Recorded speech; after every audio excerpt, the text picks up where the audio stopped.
Hello बच्चों, welcome back to your channel. Refraction of light के इस सीरीज़ में हम लोग बात करेंगे कॉन्वेक्स लेंस के लिए इमेज का फॉर्मेशन। इस सीरीज़ की बाकी सारी वीडियोस आपको प्लेलिस्ट में मिल जाएंगी। तो स्टार्ट करते हैं इस वीडियो का topic, image formation by convex lens. अब आपके पास चाहे कॉन्वेक्स लेंस हो या कॉन्केव लेंस हो, आपको इमेज को ट्रेस करने के लिए सिर्फ और सिर्फ दो रूल्स को ही ध्यान में रखने हैं। अगर आप इन दोनों रूल्स को अच्छे से समझ लें तो इमेज ट्रेसिंग के जितने भी केसेस होंगे, चाहे वो कॉन्वेक्स लेंस का हो या कॉन्केव लेंस का हो, आप उसको बहुत आसानी से ड्रॉ कर सकते हैं। हम लोग इमेज ट्रेसिंग के इन दोनों रूल्स को अच्छे तरीके से समझ लेते हैं। तो जो पहला रूल है वो है rays parallel to principal axis will pass through principal focus.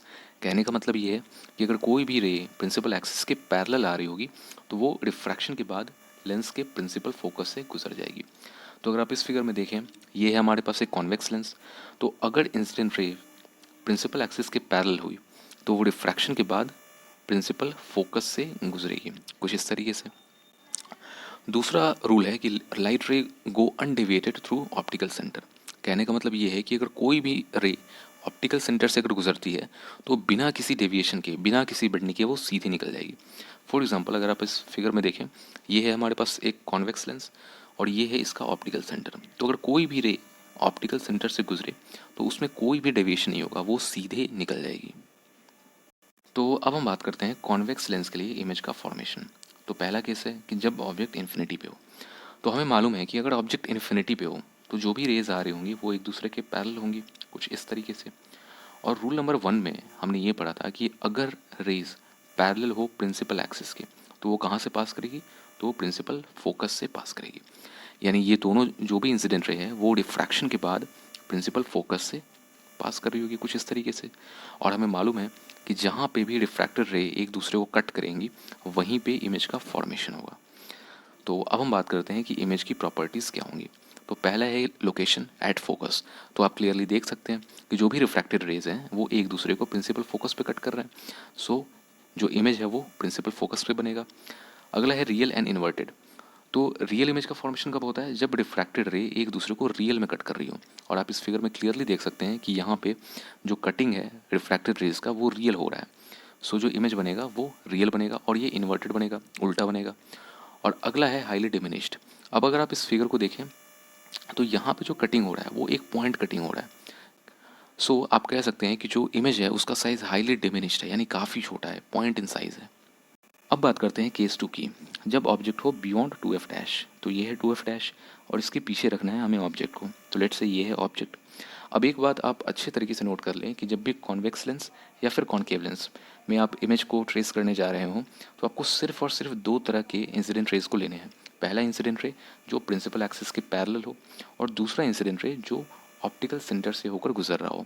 इसके अलावा आपको किसी भी तीसरे टाइप के इंसिडेंट रे की ज़रूरत कहीं नहीं पड़ने वाली है। अब अगर ऑब्जेक्ट 2f डैश के पीछे हो, कुछ इस तरीके से, तब देखते हैं इमेज का फॉर्मेशन कैसे होता है।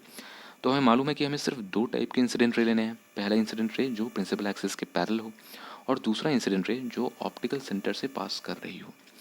तो जो पहला इंसिडेंट रे है जो प्रिंसिपल एक्सिस के पैरेलल है, ये कहाँ से जाएगी, तो ये प्रिंसिपल फोकस से गुजरेगी, कुछ इस तरीके से। और जो दूसरा इंसिडेंट रे है जो ऑप्टिकल सेंटर से पास कर रही है, वो बिना किसी डेविएशन के वो सीधे निकल जाएगी, कुछ इस तरीके से। तो अगर आप इस फिगर को देखें तो यहाँ पे दोनों रिफ्रैक्टेड रे, ये पहली और ये दूसरी, कहाँ पे एक दूसरे को कट कर रही है, तो इस वाले पॉइंट पे। तो इसी पॉइंट पे इमेज का फॉर्मेशन हो जाएगा, कुछ इस तरीके से। अब बात करते हैं इमेज की प्रॉपर्टीज़ की। तो जो पहला प्रॉपर्टी है वो है location between F and 2f। तो आप क्लियरली देख सकते हैं इस फिगर में, यहाँ जो इमेज का फॉर्मेशन हो रहा है वो f और 2f के बीच में हो रहा है। अगला है कि ये रियल और इन्वर्टेड होगी।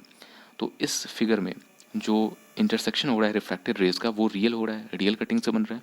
जो इमेज का फॉर्मेशन होगा वो रियल होगा और ये इन्वर्टेड होगा, मतलब ऑब्जेक्ट के कंपैरिजन में जो इमेज होगा वो उल्टा होगा। और तीसरा है स्मॉलर इन साइज। तो ये जो इमेज का फॉर्मेशन होगा ये ऑब्जेक्ट के कंपैरिजन में इसकी हाइट कम होगी। अब देखते हैं केस 3 को। जब ऑब्जेक्ट हो 2f डैश पे। तो ये है 2f डैश। अब अगर ऑब्जेक्ट को यहाँ पे प्लेस करें तो देखते हैं इमेज का फॉर्मेशन कैसे होता है। तो अगेन हमें सिर्फ दो इंसिडेंट रे लेने हैं। पहला जो प्रिंसिपल एक्सिस के पैरेलल हो और दूसरा जो ऑप्टिकल सेंटर से पास कर रहा हो। तो जो पहला इंसिडेंट रे है वो जाएगा लेंस के प्रिंसिपल फोकस से, कुछ इस तरीके से। और जो सेकंड इंसिडेंट रे है वो ऑप्टिकल सेंटर से बिना किसी डेविएशन के वो सीधा निकल जाएगा कुछ इस तरीके से। तो अगर आप इन दोनों रेस को देखें, रिफ्रैक्टेड रेस को, तो ये एक दूसरे को इस वाले पॉइंट पे कट कर रही हैं और यहीं पे इमेज का फॉर्मेशन हो जाएगा कुछ इस तरीके से। अब बात करते हैं इमेज के प्रॉपर्टीज़ की। तो पहला है लोकेशन एट 2f, तो आप इस फिगर में देख सकते हैं कि इमेज 2f पे बन रहा है। दूसरा है रियल एंड इन्वर्टेड, तो इस केस में जो दोनों रिफ्रैक्टेड रेज हैं वो एक दूसरे को रियल में कट कर रहे हैं, और अगर रियल में कट कर रहे हैं तो जो इमेज का फॉर्मेशन होगा वो कैसा होगा, तो रियल इमेज बनेगा। और ये इन्वर्टेड होगा, तो इस फिगर में आप देख सकते हैं कि जो इमेज है वो उल्टा बन रहा है। और लास्ट है सेम साइज़, तो जो इमेज का साइज़ होगा, जो भी हाइट होगा, वो ऑब्जेक्ट की हाइट के इक्वल होगा। तो अब हम देखते हैं केस 4, जब ऑब्जेक्ट हो 2f डैश और f डैश के बीच में। तो ये है f डैश और ये है 2f डैश। अब ऑब्जेक्ट को इनके बीच में रखना है, तो लेट्स से हमने ऑब्जेक्ट को कुछ इस तरीके से रख लिया। अब अगेन हमें सिर्फ दो इंसिडेंट रे लेने हैं, पहला जो प्रिंसिपल एक्सिस के पैरेलल हो और दूसरा जो ऑप्टिकल सेंटर से पास कर रहा हो। तो जो इंसिडेंट रे प्रिंसिपल एक्सिस के पैरेलल है वो कहाँ से पास करेगी, तो वो प्रिंसिपल फोकस से पास करेगी कुछ इस तरीके से। और जो इंसिडेंट रे ऑप्टिकल सेंटर से पास कर रही है वो बिना किसी डेविएशन के वो सीधा निकल जाएगी कुछ इस तरीके से। अब अगर आप इन दोनों रिफ्रैक्टेड रे को देखें तो ये एक दूसरे को इस वाले पॉइंट पे कट कर रही है और यहीं पे इमेज का फॉर्मेशन हो जाएगा कुछ ऐसा। अब बात करते हैं इमेज की प्रॉपर्टीज़ की। तो पहला है बियॉन्ड 2f, तो आप देख सकते हैं कि जो इमेज का फॉर्मेशन हुआ है वो 2f के पीछे बन रहा है। अगला है रियल एंड इन्वर्टेड, तो यहाँ पे जो भी रिफ्रैक्टेड रेज हैं उनका रियल इंटरसेक्शन हो रहा है, इसलिए जो इमेज का फॉर्मेशन होगा वो रियल होगा और इमेज उल्टा बन रहा है, जैसा कि आप देख सकते हैं इस फिगर में। अगला है लार्जर इन साइज़, तो जो इमेज की हाइट होगी वो ऑब्जेक्ट के कंपैरिजन में वो ज़्यादा होगी। तो अब बात करते हैं केस 5 की, जब ऑब्जेक्ट हो एफ डैश पे। तो ये है एफ डैश, हमें ऑब्जेक्ट को यहीं पे रखना है कुछ इस तरीके से। तो अगेन हमें सिर्फ दो रेज लेने हैं, पहला जो प्रिंसिपल एक्सिस के पैरेलल हो और दूसरा जो ऑप्टिकल सेंटर से पास कर रहा हो कुछ ऐसे। तो जो पहला रे है प्रिंसिपल एक्सिस के पैरेलल, वो कहाँ से क्रॉस करेगा, तो वो लेंस के प्रिंसिपल फोकस से क्रॉस करेगा कुछ इस तरीके से। और दूसरा इंसिडेंट रे जो ऑप्टिकल सेंटर से गुजर रहा है वो बिना किसी डेविएशन के वो सीधा निकल जाएगा कुछ ऐसे। तो अगर आप इन दोनों रिफ्रैक्टेड रे को ऑब्जर्व करें तो आप पाएंगे कि ये दोनों रेज एक दूसरे के पैरेलल है।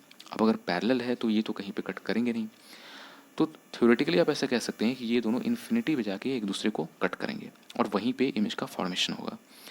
अब बात करते हैं इमेज की प्रॉपर्टीज़ क्या होगी। तो पहला है एट इन्फिनिटी, तो अगेन ये दोनों रेज एक्चुअल में एक दूसरे को कट करेंगे नहीं, लेकिन थ्योरेटिकली आप ऐसा कह सकते हैं कि ये इन्फिनिटी पे जाके एक दूसरे को कट कर रही हैं और वहीं पे इमेज का फॉर्मेशन होगा। अगला है रियल एंड इन्वर्टेड, तो सिंस ये दोनों रिफ्रैक्टेड रे एक दूसरे को रियल में कट कर रही हैं, सो जो इमेज का फॉर्मेशन होगा वो रियल होगा और ये उल्टा होगा कुछ इस तरीके से। अगला है हाईली मैग्नीफाइड, तो सिंस ये इमेज इन्फिनिटी में बन रहा है तो जो इमेज का हाइट होगा वो ऑब्जेक्ट के कंपैरिजन में काफ़ी ज़्यादा होगा, सो इसको आप कह सकते हैं कि इमेज हाईली मैग्नीफाइड होगा। अब हम देखते हैं लास्ट केस, जब ऑब्जेक्ट ऑप्टिकल सेंटर और एफ डैश के बीच में हो। तो ये है ऑप्टिकल सेंटर और ये है एफ डैश, हमें ऑब्जेक्ट को इन दोनों के बीच में रखना है कुछ ऐसा। तो अगेन हमें सिर्फ दो रेज लेनी है, पहला जो प्रिंसिपल एक्सिस के पैरेलल हो और दूसरा जो ऑप्टिकल सेंटर से पास कर रहा हो। तो जो रे प्रिंसिपल एक्सिस के पैरेलल है वो कहाँ से पास करेगी, तो वो प्रिंसिपल फोकस से गुजरेगी कुछ ऐसे। और जो रे ऑप्टिकल सेंटर से गुजर रही है वो बिना किसी डेविएशन के वो सीधे निकल जाएगी कुछ इस तरीके से।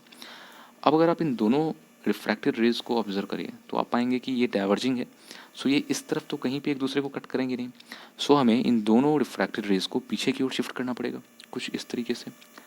तो अगर पीछे की ओर शिफ्ट करें तो आप पाएंगे कि ये कुछ इस तरीके से एक दूसरे को कट कर रही है और यहीं पे इमेज का फॉर्मेशन हो जाएगा कुछ ऐसा।